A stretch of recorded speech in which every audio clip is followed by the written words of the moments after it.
চোখের জিনা হলো চোখ দ্বারা দেখা, জবানের জিনা জবান দ্বারা বলা, কানের জিনা কান দ্বারা জিনার প্রতি আকৃষ্ট হওয়ার মতো কোনো কিছু শোনা, হাতের জিনা হলো জিনার প্রতি আকৃষ্ট হওয়ার মতো কোনো কিছু স্পর্শ করা, পায়ের জিনা হলো জিনাহের পথের দিকে হাঁটা।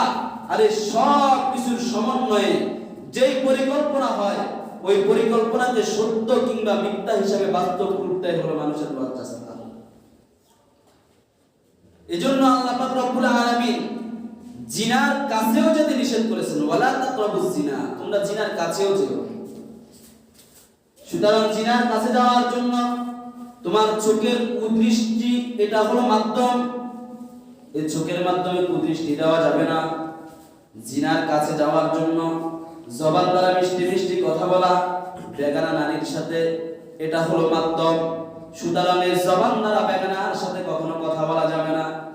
জিনার পথে অগ্রসর হওয়ার জন্য, জিনার প্রতি নিজেকে ধাবিত করার জন্য হাত দ্বারা সুন্দর সুন্দর চ্যাটিং করা মেসেঞ্জারে, হোয়াটসঅ্যাপে, এটা হলো হাতের মাধ্যমে। সুতরাং যে হাত জিনাহের কাজে উদ্বুদ্ধ হয়ে সেটিং করবে মেসেঞ্জারে কিংবা হোয়াটসঅ্যাপে, ওই হাত দ্বারা ওই সেটিং করাটাও জিনাহের গুনাহ হবে। সুতরাং হাত দ্বারা সেটিং করাও যাবে না।